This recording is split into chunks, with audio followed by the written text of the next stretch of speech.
Salut à tous. Les amis, je vous souhaite la bienvenue sur la chaîne PMU Classe. Je vous espère très bien portant. Ici ça va. Comme d'habitude on va songer à ceux qui luttent pour la santé, prompt rétablissement à vous. Les amis, on va faire le pronostic quintet de ce mercredi.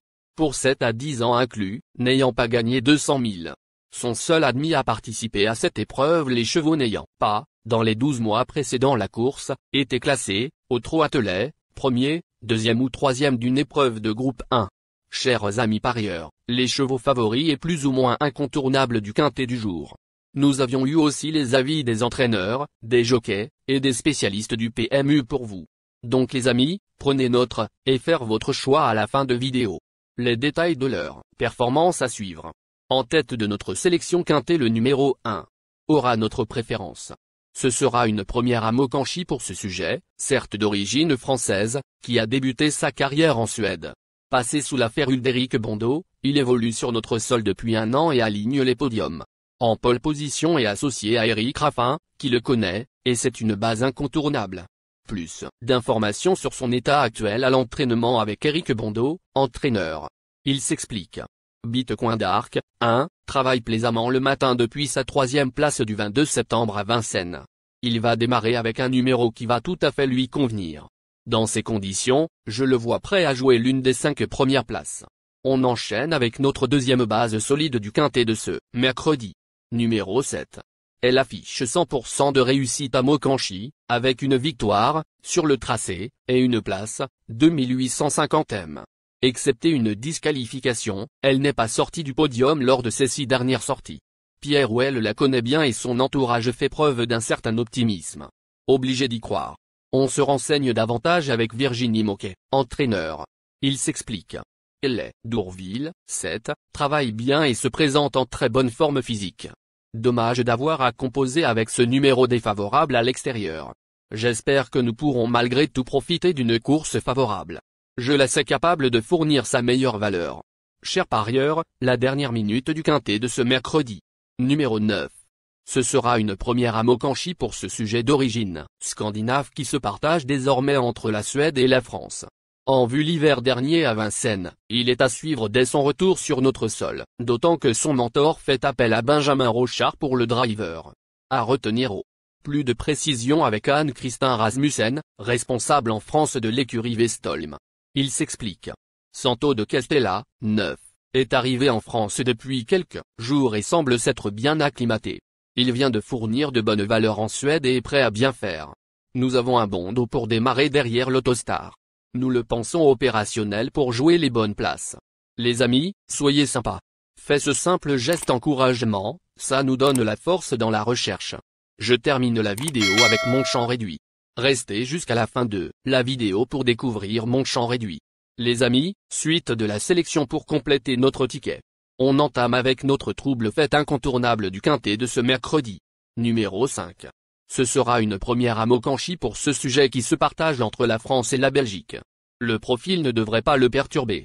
L'engagement est intéressant, ses dernières tentatives sont satisfaisantes et, surtout, il retrouve Romain Derieux, avec lequel l'entente est parfaite. On prend plus d'informations sur sa forme actuelle à l'entraînement avec Pavel Tansin, entraîneur. Il s'explique. Ne jugez pas ni ce pros 5, sur sa dernière course d'Angoulême. Il n'a pas bénéficié de la bonne tactique. Je pense sincèrement que mon cheval est bien. J'avais d'ailleurs apprécié son comportement à Vincennes, mi-septembre. Je lui accorde ma confiance pour jouer l'une des 5 premières places. Nos 2 tocards incontournables du quintet de ce mercredi. Premier tocard en forme. Numéro 10. Il s'est classé 2e lors de son unique incursion à Mokanchi, 2850m, il y a un an quasiment jour pour jour. Il a renoué avec la victoire à Vincennes, alors qu'il n'était pas du tout attendu. Sur sa lancée, même s'il doit s'élancer en seconde ligne, une confirmation est envisageable. Regret. On écoute l'avis du reporter. Il s'explique. #Chaman, 10, vient de prouver sa forme en dominant son sujet à Vincennes le 4 octobre. Cheval très régulier, il fait toutes ses courses. Il faut compter avec lui pour une place. Deuxième tocard en forme. Numéro 11. Cette jument d'origine transalpine, entraînée en France par Laurent Abrivard, a été disqualifiée pour son seul essai à Mokanchi. Le profil ne doit pas la déranger. Écartée de la compétition au sortir de l'hiver dernier, Elle a vite retrouvé un bon niveau et confié à Johan Le Bourgeois. À suivre. Plus de précision avec Léo Abrivard, fils de l'entraîneur. Il s'explique. Bangladeshi, 11, vient de prouver sa forme et doit confirmer son bon dynamisme. En seconde ligne et dans le sillage au départ d'un cheval qui ne se présente pas avec de grandes ambitions, il faudra avoir de la chance. Elle est capable de faire une bonne deuxième partie de course. Elle détient une chance de se placer. Notre outsider séduisant du quintet de ce mercredi. Numéro 4. En 3 apparitions au Sulky à Mokanchi, il compte une victoire, sur le tracé, et une place, 2850 m. Récent lauréat à Pont-Château, en restant ferré, il évoluera cette fois plaqué aux antérieurs, une configuration qui lui convient bien.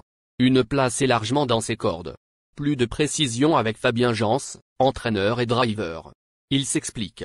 Gagneur, 4, tient la bonne dynamique. Il a bien récupéré de sa victoire du 1er novembre à Pont-Château. Il est pimpant le matin et doit confirmer son envie et sa forme ce mercredi. Il n'est pas spécialiste des parcours de vitesse, mais il avait gagné sur ce tracé l'hiver dernier. Nous allons affronter une opposition étrangère de qualité. Le déroulement de course fera la différence. Mais je compte sur lui pour prendre une part active à l'arrivée. Notre surprise évidente du quintet de ce mercredi. Numéro 13. Il n'est pas sorti des 5 premiers en 5 tentatives à Mokanchi, toutes sur 2850 mètres, pas de victoire.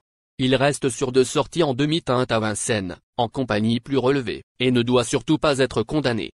La tâche ne semble pas insurmontable, au moins pour une place.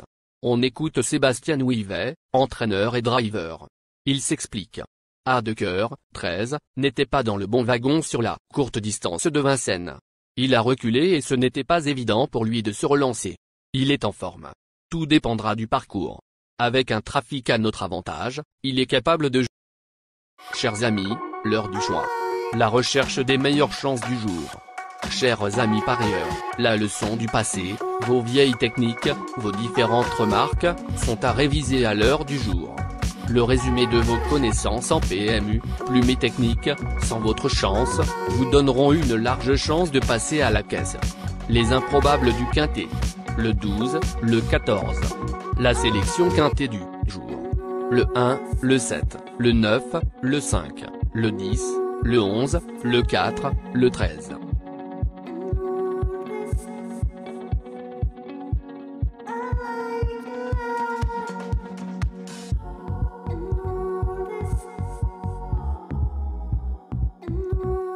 La synthèse de l'analyse du quintet. La minute de la vérité. Le numéro 1, c'est le plus gros favori de la course, il détient le pilier de la course, soyez très prudents chers parieurs. Les 3 atouts du quintet. Le 7, le 9, le 5.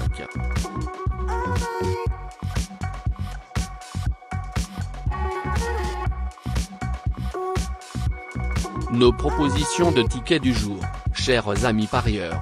Mon champ réduit à 50%. Ticket de base.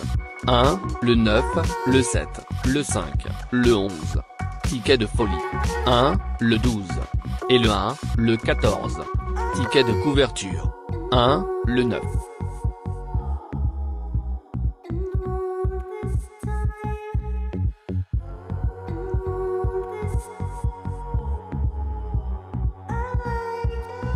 Mon multi 5 du jour.